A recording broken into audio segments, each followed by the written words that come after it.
जय माँ कादी भक्तों। आओ आज सुनते हैं माघ मास का छठवां अध्याय। दत्तात्रेय ने कहा, हे राजन, माघ महात्म्य का एक और प्राचीन इतिहास मैं तुमको सुनाता हूँ। पहले सतयुग में वैसद नगर में कुबेर के समान धनी हिमकुंडल नामक एक वैश्य रहता था। वह कुलीन सत्क्रिया करने वाले ब्राह्मणों व देवताओं का पूजन किया करता था। वह खेती करता और गऊ भैंस घोड़ा आदि पशु पालता था तथा क्रय विक्रय व्यापार करता था। दूध दही मठा घी गोबर लकड़ी फल अन्न तेल फूल साग मिष्ठान आदि सभी वस्तुओं का व्यापार करता था। इस प्रकार व्यापार द्वारा उसने 1 करोड़ स्वर्ण मुद्राएं इकट्ठी की। जब वह वृद्धावस्था को प्राप्त हुआ तो यह सोचने लगा कि यह संसार तो क्षणिक है। हिमकुंडल ने अपना भविष्य ठीक करने के लिए धन का 6वां भाग धर्म कार्य में लगा दिया। उसने अनेक मंदिर एवं शिवालयों का निर्माण कराया, बड़े बड़े तालाब और कुएं एवं बावड़ी खुदवाई, छायादार फल के वृक्ष लगवाई। वह नित्य प्रत अन्नदान करता था। पुराणों में जिन दानों का महत्व बताया है वह उसने सभी किए और इस प्रकार वह अपने शेष जीवन को धर्म कार्यों में व्यतीत करने लगा। उस धर्मात्मा वैश्य के उसी समय में 2 पुत्र पैदा हुए जिनका नाम उसने कुंडल और विकुंडल रखा। जब वे पुत्र युवा हुए तो उसने अपने घर का भार व व्यापार पुत्रों को सौंप दिया और स्वयं भगवान की तपस्या करने के लिए वन में चला गया। भगवान की आराधना एवं तप करता हुआ वह वैश्य अंत में वैकुंठ को गया।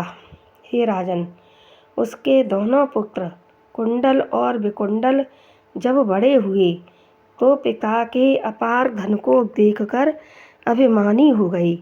वे दुष्टों की संगत में पड़कर दुष्कर्म करने लगे।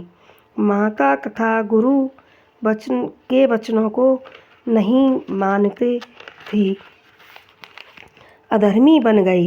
वे गलत मार्ग पर चलने लगे, अब पर स्त्रीगामी हुए। वे वेश्या एवं दुराचारणी स्त्रियों के साथ हमेशा रहते। वे हर समय धूर्त पतित और मक्कार पुरुषों से घिरे रहते। अच्छे कीमती वस्त्र धारण करते, चंदन कस्तूरी आदि का तिलक लगाए, अपना ऐश्वर्य दिखाने के लिए मूल्यवान आभूषणों को धारण करते थे। उनकी सवारी में घोड़े हाथी रथ मौजूद रहते। हमेशा मद्यपान करते और मद मस्त हुए समस्त दिशाओं में घूमा करते थे। प्रतिदिन भोग विलास में लीन रहकर उन्होंने अपने पिता का बहुत सा धन नष्ट कर दिया। वेश्याओं और धूर्तों ने अवसर का लाभ उठाया। उन्होंने धीरे धीरे उनका सारा धन नष्ट कर दिया। इस प्रकार उनका सारा धन और वैभव नष्ट हो गया। उनकी आँखें खुलीं तब वे दुखी और परम दरिद्री हो गई और भूख से व्याकुल होने लगी। धन के नष्ट हो जाने पर मित्र स्वजन और सेवक उनको छोड़ करके चले गए। उनके साथी उनकी निंदा करने लगे। जब भूख से व्याकुल हो गए तो वे चोरी करने लगे। कर्जदारों के साथ राजभय से वह नगर छोड़कर वन में रहने लगे। वहाँ वे जानवरों का शिकार करके मांस खाने लगे। एक दिन वे पापी किसी पर्वत की ओर चले गए। वहाँ बड़े भाई को सिंह ने खा लिया। उसी दिन छोटे भाई को वन में सांप ने डस लिया। एक ही दिन उन दोनों की मृत्यु हो गई। तब यमदूत दोनों को बांधकर धर्मराज के पास पहुँचे और बोले, ये दोनों महान पापी हैं, हम इनको ले आए हैं। जैसी आप आज्ञा दें वैसा ही इनके साथ व्यवहार किया जाए।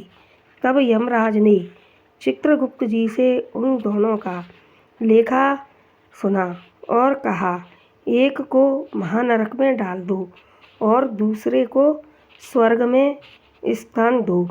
यमराज की आज्ञा पाते ही दूतों ने कुंडल को महानरक में डाल दिया और विकुंडल से मधुर वाणी में कहा, आप स्वर्ग में पधारकर वहाँ के दिव्य सुखों का उपयोग करो। उन दूतों की बातें सुनकर विकुंडल संशय में रह गया। तो भक्तों, यह था माघ मास का 6वां अध्याय। जय माता दी।